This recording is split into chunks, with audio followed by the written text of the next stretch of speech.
শেষ সিরিজেই করেছিলেন দেশের হয়ে একটি দুর্দান্ত সেঞ্চুরি। টিম যখন বিপদে ছিল বিরাট কোহলি এবং তিনি মিলে দলকে বাঁচিয়েছিলেন, কিন্তু এই সিরিজে তার নামগন্ধ আমরা লিস্টে দেখতে পাচ্ছি না। হ্যাঁ বন্ধুরা, আমরা কথা বলছি ঋতুরাজ গায়কোয়াড়ের ব্যাপারে। এমন একটা প্লেয়ার যেই সময় টিম ইন্ডিয়া বিপদে পড়েছিল, প্রায় 50 রানের আগেই 2-3 উইকেট চলে গেছিল, সেই সময় বিরাট কোহলির সাথে ঋতুরাজ কিন্তু খুব ভালোই খেলেছিল 4-5 নম্বরে নেমে।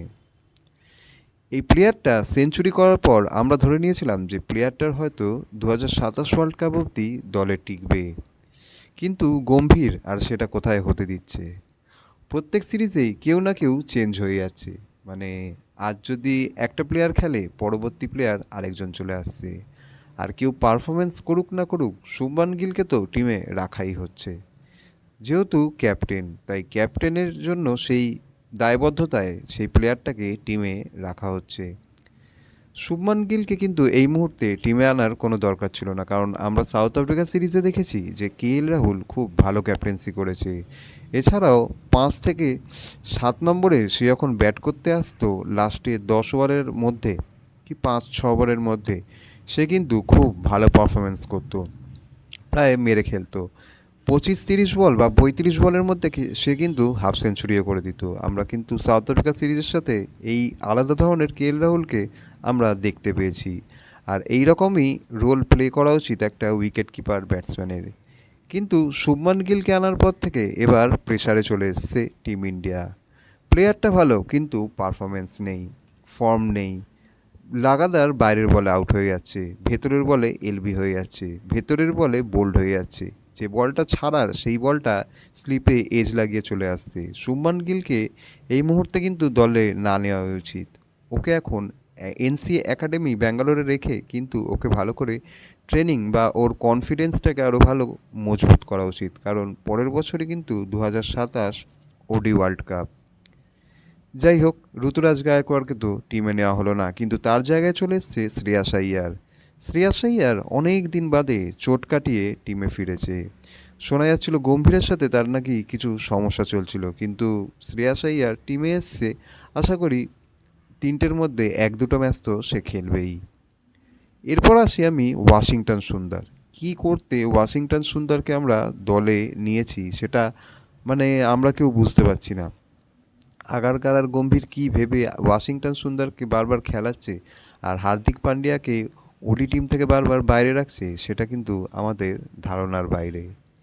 এই ওয়াশিংটন সুন্দর প্লেয়ারটা কিন্তু ভালো, খারাপ নয়। আইপিএল আমরা দেখেছি সে ভালোই খেলে, কিন্তু 50 ওভারের ক্রিকেটে এখন অবধি সে সেমন নাম করতে পারেনি, কারণ প্লেয়ারটার মধ্যে ট্যালেন্ট তো আছে, না হলে আর কি করে ইন্ডিয়ান ইন্টারন্যাশনাল টিমে সে আসে।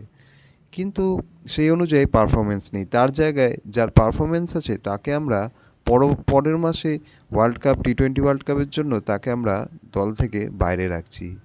এই ভয়টা ইন্ডিয়া টিমের মধ্যে আর কদিন চলবে আমি জানি না, কারণ টিম ইন্ডিয়ার টিম কিন্তু খুবই মজবুত। আর হার্দিক পান্ডিয়া নেই, তার জায়গায় নীতিশ কুমার রেড্ডিকে আবার আনা হয়েছে। নীতিশ কুমার রেড্ডি জানি না কটা ম্যাচ খেলবে, 15টা বা 16 জনের মধ্যে, 15-16 জনের মধ্যে কটা ম্যাচ খেলবে আমরা কিন্তু তা কেউ জানি না। আবার আদৌ খেলবে কি না তারও কোনো গ্যারেন্টি নেই, কারণ সাউথ আফ্রিকা সিরিজের সাথে যা টিম রয়েছিল সেই টিমের প্রায় 50% তো ওরকমই থাকবে। হর্ষিত রানা কেন চলে আসছে বারবার বুঝতে পারছি না। মোহাম্মদ শামির জায়গাটা প্রায় খেয়ে নিয়েছে হর্ষিত রানা। হয়তো মোহাম্মদ শামির মতো কেপেবল বা অতটা পেস, অতটা সুইং, অতটা কিছু তার বোলিংয়ে নেই। মাঝে মধ্যে মারও খেয়ে যায়, মাঝে মধ্যে কেন 100-র মধ্যে 80টা ম্যাচ সে 80% সে মার খেয়ে যায়, যেটা কিন্তু মোহাম্মদ শামির ক্ষেত্রে হয় না। 100-র মধ্যে 20% সে মার খায়, 80% সে নিজের দেশকে ম্যাচ জেতায়, প্লাস খুব ভালো বোলিং স্পেলও ডালে।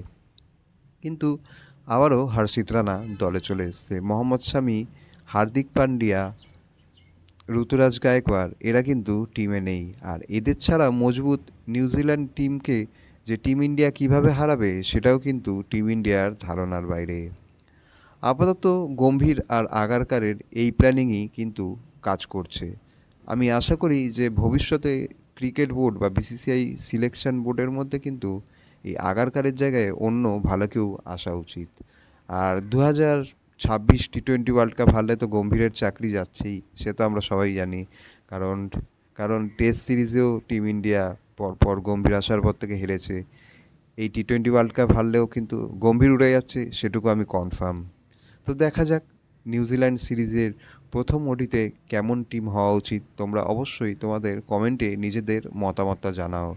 আর ভিডিওটা ভালো লাগলে একটা লাইক করে দিও, আর চ্যানেলটাকে অবশ্যই সাবস্ক্রাইব করে দিও। দেখা হচ্ছে ক্রিকেটের অন্য টপিকের আরেকটি ভিডিও নিয়ে। আজকের মতো গুড বাই।